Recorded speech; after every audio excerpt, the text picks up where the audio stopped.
What's up, my friend? Welcome to another video. If we haven't met yet, my name is Ted and I talk bass. Today I'm going to come at you with an intermediate bass lesson. Look, you don't need PDFs or any of that stuff.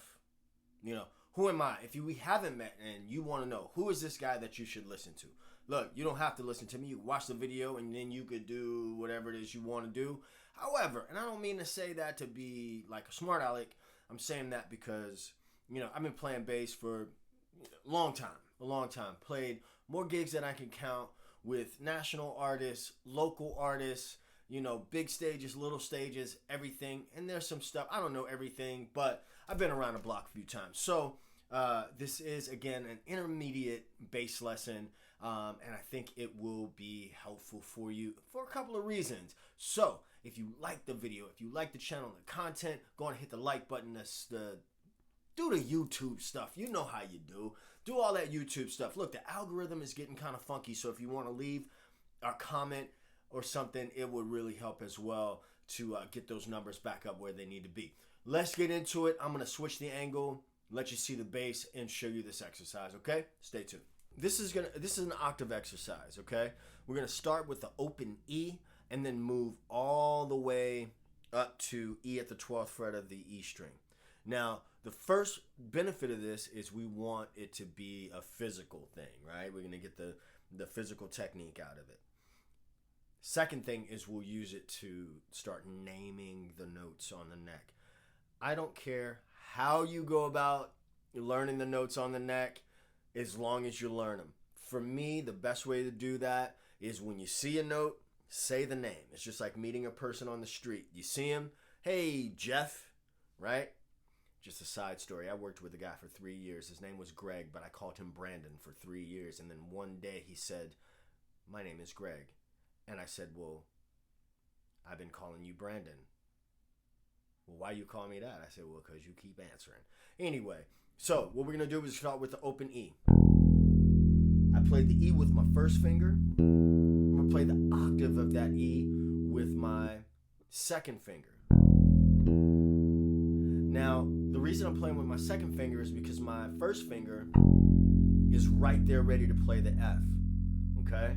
E, F. Now watch this. Instead of me playing with my third finger, right? Because that is kind of goofy, right? We don't want to do that in the lower position. So E, F. F sharp, sliding up chromatically. G sharp. A sharp, B, C, C sharp, D, D sharp, E. Now, once I do that, when I come back down, I'll start naming the notes, but with their flat names. E, E flat, D, sorry, I was going to tell you something. E, E flat, D, D flat, C, B, B flat, A flat, G, G flat, F, and then E. Okay, so what I was going to tell you is that I'm also getting the benefit of this, what's happening in my plucking hand. Play my first finger, second finger when I skipped over. That finger's longer, right? Easier. Now, if I'm playing, a guy in the Bay was recently telling me about seeing me play with Zigaboo out in Berkeley and wondering, you know, he was saying, well, there's all this stuff coming out, but I don't see your hands move. When I'm playing, I play a lot of funk and R&B music. It doesn't mean that I don't, you know, play chromatic passages or anything like that. Not at all. But a lot of that style I'm playing with my first finger, and I don't even know if it's that style. I mean, just, you know, when I'm in the lower positions, I'm using most of the time my first finger and my pinky. Okay? What's happening with the other fingers? The other fingers are coming down at the same time. So when I play this G, for instance, I'm playing that G, but my ring finger also comes down. It's the pinky that's playing the note, but that finger's coming down, that finger's coming down as well. They aren't holding anything, they're just coming down as well. So if I'm playing,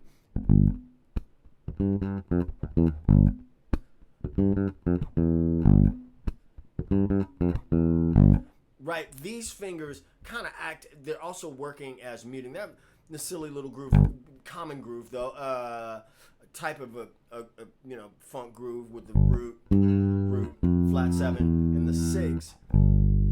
But these two fingers are a lot of times, muting. That time I played that A, which is the root of that minor chord, with my ring finger. That'll happen. But when I'm playing octave shapes or whatever, I'm gonna walk in them.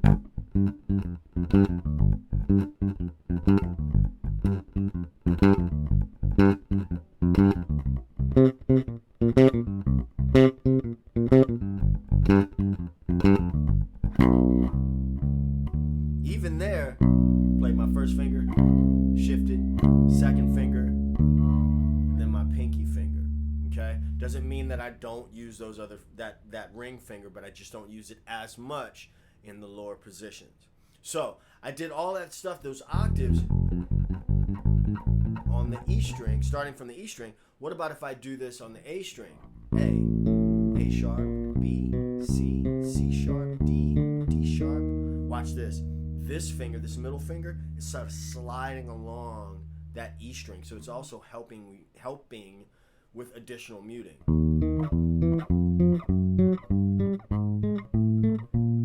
I'm not purposely, it just kind of naturally ends up there. A, B, I'm sorry, A sharp, B, C, C sharp, D, D sharp, E, F, I almost said E sharp, F sharp, G, G sharp, A flat, G, G flat, F, E, E flat, D, D flat, C, B, B flat, A. See what I'm saying? So I'm getting the benefit of both hands. This finger working together. And, look, you can make your own exercises as well. You can get creative with this. Sometimes it's good to even turn the volume down on the bass, turn the volume off, unplug, and just...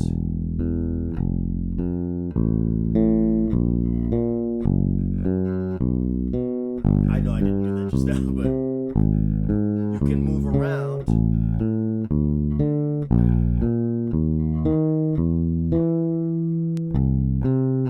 I think I skipped something there. But get used to paying attention to how your fingers move. Right? Pay attention to how your fingers are moving and working. So yeah, this is not something you want to spend all day doing, right? But if you spend a couple of focus minutes doing it, you'll find some benefit in it. So again, this is an intermediate bass lesson. It's more of a technique thing. So try it out and keep track. See how it improves your playing. Okay. So like I said before, thanks for watching. Do that subscribe, like, comment thing and all that, and share with somebody you might know that might be interested. All right, I'll catch you in the next video. Peace. 2 fingers.